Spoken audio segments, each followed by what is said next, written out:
Polestar has reported its first profitable quarter, beating analyst expectations. So, should you buy the stock? Stay focused as we go through the earnings report as well as my chart analysis and price prediction. But before we do that, subscribe to our channel Stocks 101 for regular stock market updates. Polestar reported its Q3 earnings on Friday and it pushed the stock up by 20%, reaching a price of $5.5. The report crossed the analyst projected EPS of a negative $0.142 by about 1%, as the actual earning per share was a negative $0.14. But the revenue was a bit disappointing as it missed the $675 million target by about $240 million, standing at a final reported number of $435 million. Sales grew by 105% year on year, squeezing out $4 million in gross profit while cutting losses. Deliveries stand at 30,424 vehicles internationally, and the car maker believes that the 50K deliveries goal can still be achieved. Polestar doesn't have to worry about financing thanks to its investors Volvo and Geely, and this advantage will help them ramp up manufacturing processes faster than competitors. With all that in mind, let's analyze the charts. So as you guys can see right here, we're now in the 1-day chart for PSNY, that is Polestar. And of course, we all know that we'll first analyze the 1-day chart, then the 1-hour chart, and to end it off, we'll get at the 5-minute chart. But right off the bat, we can see that, of course, this right here is the day when we beat the earnings report, right when we got the earnings report. And as we can see, we had a negative surprise of 35.5% on the revenue and a 1.3% surprise on the earnings. Now, did this affect the stock that much? No, right? The earnings figures, of course, are not that great, but what's great is that Polestar has now joined Tesla to become, probably the second EV, automaker, I believe, that has reported profits this year. So Polestar is a profitable company now. Well, not exactly a profitable company, but they've finally, or rather, this is the first time that they're reporting profits after going public, and that is a huge thing for any company, right? That indicates that this entire stock can flip upside down, because as you guys can see, when the stock started, we started around a price of what was pretty much just $10, right? $9, $10, somewhere around there, $9.75. We went to a high of around $17, right? And ever since then, it's just been a downfall. And we've broken, of course, our previous price, right? The inception price, only to come down to half of its value around $4.5, right? Which is even less than half of, $9.7. But now we seem to be finally reaching the price that the stock deserves, and we'll soon be there. But of course, bad market conditions will take a toll on the stock as well. So where is it headed in the future? Well, first up, we can see that we do have a strong support around $4, which is pretty obvious. And we have a strong resistance as well around 4.7. And we have another level in between around 4.5, $4.4. If we look over here, we do have another level at 5.25. I believe $5 would be another, another level as well. We have another level around $6 and $5.6 as well.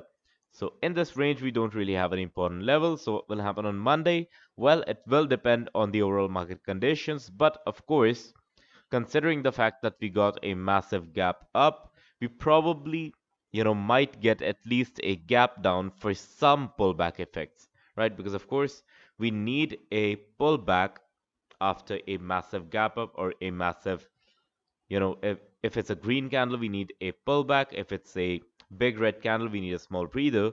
So, traders can get back to their positions and think this through. And of course, those who need to book profits will book profits on Monday. And considering this, I personally think that we'll get a gap down around probably 5.4, $5.35. Then we'll get supported after falling a bit around 5.25. And once we get supported over there, we might go up, because I personally believe that market situation will probably be better on Monday, and not exactly better, but it will generally be good on Monday if you ask me, because we do have Mullen's earnings as well. So we'll see that later in another video. We'll report that on Tuesday. But anyways, coming back to Polestar, I believe that Of course, the trend, it is negative, but in the long term, this should turn positive. And considering the fact that we're pretty much at half the price of what we incepted at, this might be a good time to buy for those who want to buy, not financial advice. And with that being said, let's quickly jump on into the 1 hour chart to analyze some details. So now that we're in the 1 hour chart, we'll quickly look over here. First up, we got somewhat of a pin bar on the upside. It was pretty much a mixture of a pin bar and, an inside candle. After that, it was followed by a massive red candle, which was a pin bar again, and followed by a pin bar on the upside.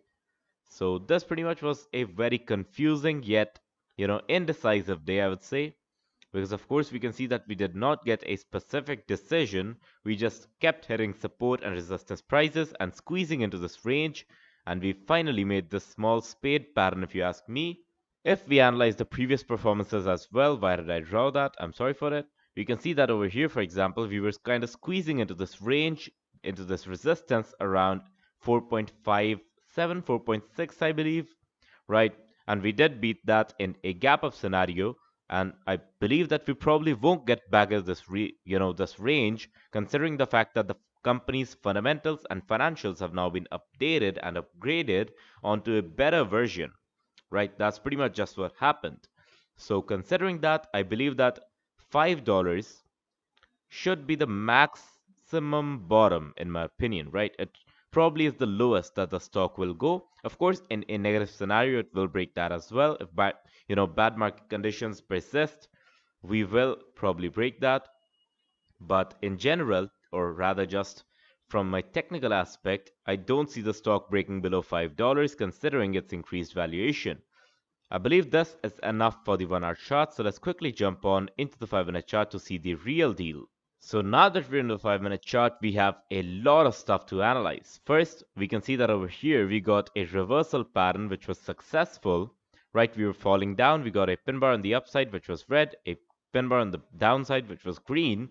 So this is, wait, I'll show you how it works. So it works somewhat like this, right? So if I were to draw the exact same candle, it works somewhat like this. So we have a pin bar over here which is red, and at the same time we have a green pin bar which is slightly above this this candle's starting price, and we have of course a bigger wick on the upper side than the wick on the bottom side. So this indicates a reversal scenario in the sense that we'll bounce off of this and get over here and then further on. This is what usually happens probably in like 80% of the cases. I can vouch for that. So of course, so like no, not financial advice, but it is my experience. We've seen that happen a lot of times. We did see a specific resistance around 5.55, which kind of made this pin bar fail. And of course, we did see a strong resistance around 5.49, which is just $5.5. And again, another level around 5.35. Right after falling over here, of course, we saw a recovery, a pin bar on the upside, inside candle, pin bar on the upside, followed by massive green candle, which of course, we kind of guessed because we got a pin bar. And over here, as you guys can see, we got a negative reversal pattern where we got a green on the upside and red on the downside, followed by a red. So this is a beautiful short trade opportunity over here, right? So we could have easily shorted the stock even over here, for example, with a stop loss here and probably a target of 3%. So that would have been achieved pretty easily, right? With that, of course, we can see that over here, we got another pin bar on the downside, but we had pretty much just hit the bottom around here at 5.35 again, right? It's of course, technical analysis does work, but you do need to, consider a few things. For example, number one, once a stock hits a specific bottom, pin bar candles, engulfing candles, doji candles, they won't matter, right? So of course, if we did hit this 35 cent, or wait, 5.35 cent, I'm sorry for that, this 5.35 cent level, right? Pin bar candle did not work over here. Another pin bar candle, it did not work. So of course, it did work over here. Well, this pin bar over here after getting resisted with a double bottom at 5.5, of course, right? Another double top. Well, I'm sorry, I called it a double bottom. It's actually a double top. another double top at 5.48, just the $5.5 range. And of course, we went to a bottom of 5.26, closed the candle off at 5.30, saw some recovery. Right, we did get a pin bar on the upside, which of course kind of failed because it was followed by a red candle on the downside, red pin bar on the downside. And after here, you know, just pure chaos. We can see that the stock did not exactly respond well to technical stuff apart, after this point. And we were constantly hitting, I would say, resistance levels. And after that, of course, we did get a strong support around $5.4. And if we look at the closing candles, this kind of indicates a gap down, if you ask me. Now, why is that so? We did see a top around the price of, well, let me move this real quick so I can see better, around 5.57, right? So let me move this back. And after that, of course, we fell down over here, saw some recovery, made a lower high, and over here as well, we still made a lower high. So this probably should indicate a gap down on Monday. And even if we get a gap down, right, it's not a big problem considering the fact that, if you want to invest long term, the company is improving its financials and fundamentals, and it might be a good prospect or, a good choice to add to your portfolio. But with that being said, I could be wrong. So remember that this definitely was not financial advice, and you should always do your own research before you trade. If, however, you enjoyed my analysis, be sure to hit that like button. If you did not enjoy it, be sure to hit that dislike button. You can subscribe to our channel, Stocks 101, for more such videos. And as always, I will see you guys in the next one.